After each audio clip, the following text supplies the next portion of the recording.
Welcome back to the second part of our animal words video.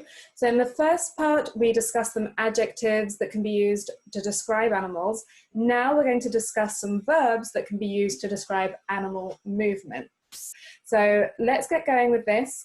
Let's discuss a few new verbs for you, and then we'll match them up to the relevant animals and see how many you already know. Now, strut. To strut is a stiff and overly confident or arrogant walk. To be arrogant means you're full of yourself. You think you're the best. So it's a walk that when you walk into the room, like, yep, I know I'm the best one here. So there's a particular animal that is known to strut about. Okay, next one is lumber. Lumber can mean wood, it's a homonym, but in this case, we want the definition that is of lumber as a movement. Lumber is a slow, heavy, and awkward movement. So all of these verbs that we're going to talk about now can be matched to a particular animal that is known to move in that way. We'll do that on the next slide. So lumber, a slow, heavy, and awkward movement. Like perhaps trudging through something. Like when you walk through mud, you're trudging through it. It's that kind of movement all the time. One of my pupils said it perhaps is a bit like a zombie. So when a zombie has just come back to life, they might lumber towards someone. Okay, charge. Some of you might have seen an animal charge before, perhaps not in real life, but on TV. Charge is to rush forward in attack. To rush forward in attack. And make sure you spell attack properly there. It's got a CK at the end. Our next word is lope. Lope comes from an Old Norse word meaning leap. So to lope is to walk or run with long strides or steps. To walk or run with long strides or steps.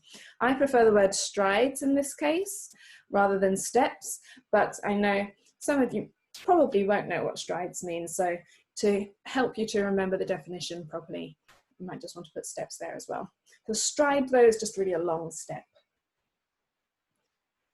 Okay, next one, scamper, which you've probably heard before. To scamper is to run with quick, light steps. It's used when someone is frightened or excited. So a frightened animal might scamper around, or you may say if a group of children is very excited, they may scamper.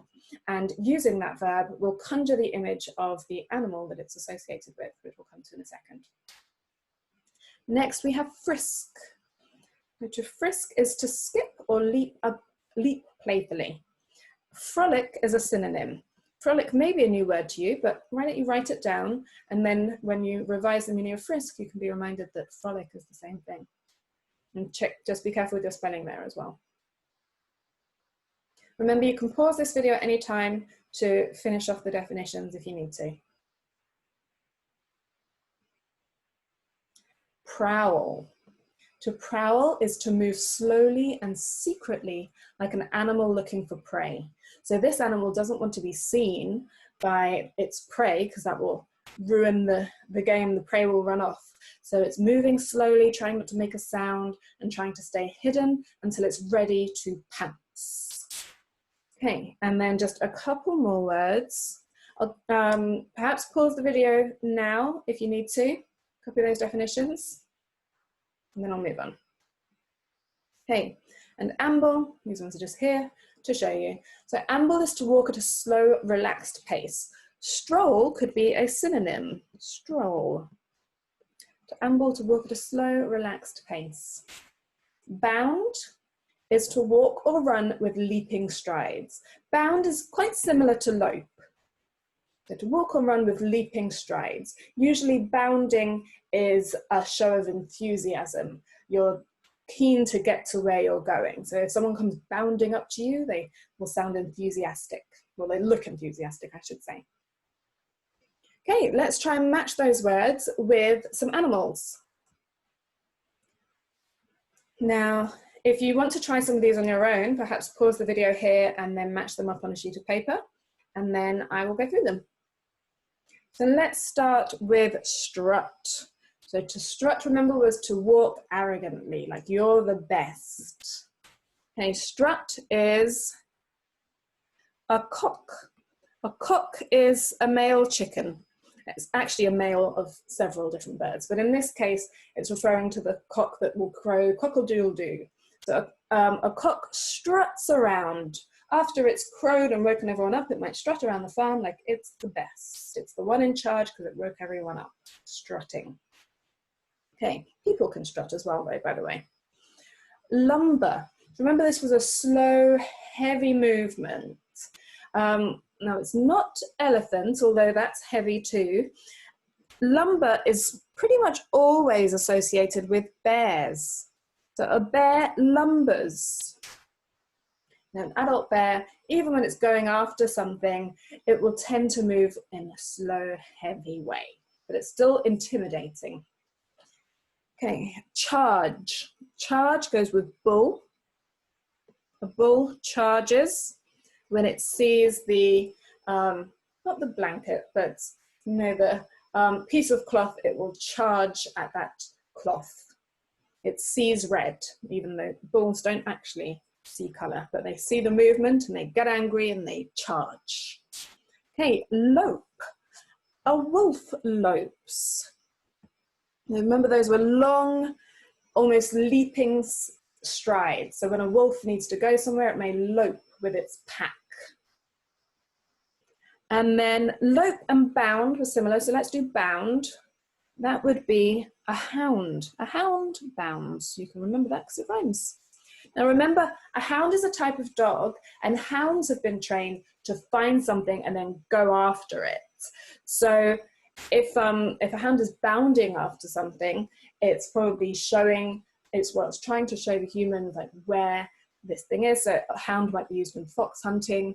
If it had found a fox, then it would bound towards it. So it's enthusiastic because it's doing its job, and it leaps and runs because it's trying to be fast. Now, what shall we do next? Scamper. You may know that. So scamper is that little hurried movement, like when you're frightened or excited, and that would be a mouse. A mouse scampers. Frisk goes with lamb. So they, if you ever look up a video of a lamb, you'll see they almost jump off the ground. They look joyful and playful and happy, and they skip about. Prowl. Prowl goes with, just going to double check myself, goes with a hyena. Don't want to tell you the wrong thing. A hyena prowls. Now, quite a few of my pupils made the point, and I think it is a valid one, that cats prowl as well because they look for prey. Sometimes they might go after a scampering mouse. But technically and traditionally, prowls goes with a hyena. A cat, in fact, will steal.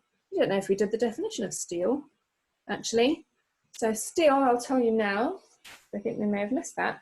To steal is to move quietly and secretively. Steal, to move quietly and secretively. For example, he stole down to the kitchen. So it's when you don't want anyone to know what you're doing. So if you wanted to get that last bit of cake, you might steal to the kitchen.